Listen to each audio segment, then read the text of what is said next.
4 a.m. First Fruits. This is a chapter by chapter Bible study series, and we are in 2 Kings, chapter 4. Buckle up, baby, because we got some miracles to discuss. Last chapter, we heard about Moab rebelling against Israel because when he found out Ahab he decided he won't go pay no more. Well, that did not go over well with the king of Israel, and he manned up with two other kings, Judah and Edom, and they went to battle with the Moabites, and it was quite an interesting battle. We were left pretty stumped at the end of last chapter, trying to figure out where did this wrath come from. Now let's get to some miracles. Chapter 4. One of the wives of the sons of the prophets cried out to Elijah, "Your servant, my husband, passed on. You know that your servant feared the Lord. Now the creditor is coming to take my 2 children as his slaves." Elijah asked her, "What can I do for you? Tell me, what do you have in the house?" She said, "Your servant has nothing in the house except a jar of oil." And he said, "Go out and borrow empty containers from all your neighbors. Do not get just a few. Then go in and shut the door behind you and your sons and pour oil into all these containers. Set the full ones aside." So she left. After she had shut the door behind her and her sons, they kept bringing her containers, and she kept pouring. When they were full, she said to her son, "Bring me another container." But he replied, "There aren't any more." Then the oil stopped. She went and told the man of God, and he said, "Go, sell the oil and pay your debt. You and your sons can live on the rest." Another miraculous sign being triggered by an act of faith and obedience. She had to go and gather the oil jars. She had to fill them up with her sons. She did exactly what Elisha told her to do. The Lord provided. I see this a lot where God is multiplying things that are already there. Blessings are limited to the capacity that we can receive them. They had no more jars. The oil stopped. God is not going to bless us with things that we can't handle and things that we can't keep control over. Next story is about a Shunammite woman who showed Elisha some hospitality. In verse 8, a prominent woman who lived there persuaded him to eat some food. So whenever he passed by, he stopped there to eat. Then she said to her husband, "I know that the one who often passes by here is a holy man of God. So let's make a small walled-in upper room and put a bed, a table, a chair, and a lamp there for him. Whenever he comes, he can stay there." Sometimes a way to minister, a way to serve is simply being hospitable. Verse 11, one day he came there and stopped at the upstairs room to lie down. He ordered his attendant Gehazi, "Call the Shunammite woman." So he called her, and she stood before him. Then he said to Gehazi, "Say to her, 'Look, you've gone to all this trouble for us. What can we do for you? Can we speak on your behalf to the king or to the commander of the army?" She answered, "I'm living among my own people." So he asked, "Then what should be done for her?"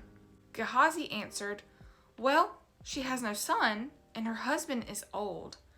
"Call her," Elijah said. So Gehazi called her, and she stood at the doorway. Elisha said, "At this time next year, you will have a son in your arms." Then she said, "No, my lord, man of God, do not lie to your servant."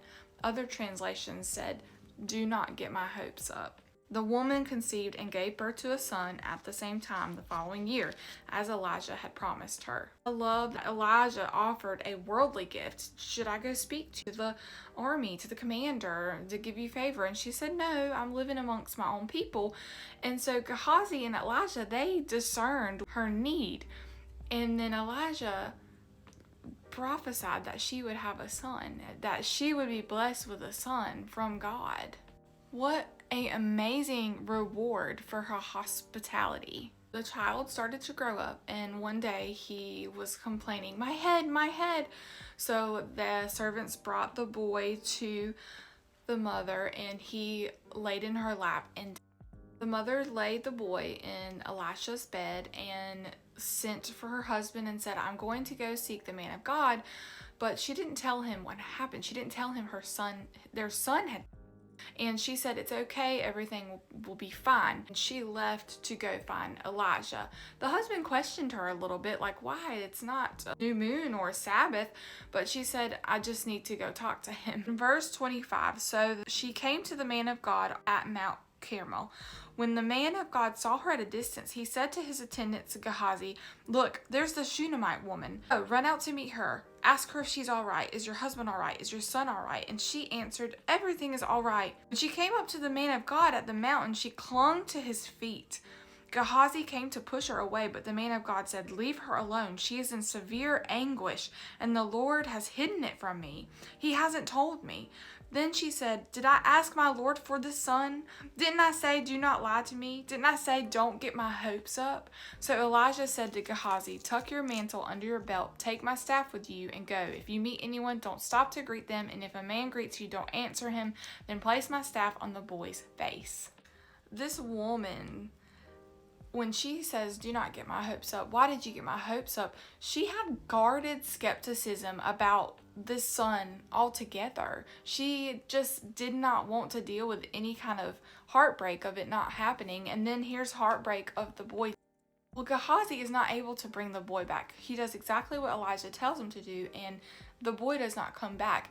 Elijah ends up going to the boy, and he is basically praying out. He is laying on this boy directly, trying to bring this boy back to life. He is praying, he is pacing, and then finally the boy comes back alive. Sometimes things are not just a simple wave of the staff. Sometimes the Lord wants us to be spiritually exercised. God wanted Elijah to really work for this one. He wanted him to pray. It was a test of faith. Just because Elisha was this man of God, it does not mean he has unlimited access to all things of the divine. He does not have unlimited access of knowing God's will. And so even he has to have faith.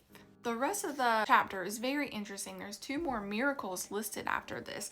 One is a deadly stew. Well, it was during a famine, and so they were told to gather up things for a stew to serve the sons of the prophets. And they find this gourd, which is called Citrullus colocynthus, and it is also called a bitter apple. But biblical scholars and botanists believe that because of the famine, they just happened upon this gourd and then thought it was edible. Well, it was not edible. It was actually very deadly. Well, Elijah ended up taking that death soup and turning it into something they could eat, into life. And the last one, again, God is multiplying something they already have to provide for their need and a little more. The divine provision and abundance in this chapter is so inspiring. God provides. In famine, he provides when we need it the most. He's a compassionate God. These miraculous interventions were often triggered by an act of faith or an act of obedience. They were told to do something and they had to do it in faith that this would work. With this Shunammite woman, the silence that she had to hold in and during her severe anguish of her son is just inspiring, honestly, because she did not want to be delayed. She did not want to have to debate with anyone about going to seek healing from this prophet. She did not want to be discouraged by anyone, so she bypassed it altogether. She went straight to who she knew could help her son. A conscious choice to ignore reality and pursue divine intervention. Thank you so much for watching, and I'll see you on the next 4 a.m. when we cover chapter 5.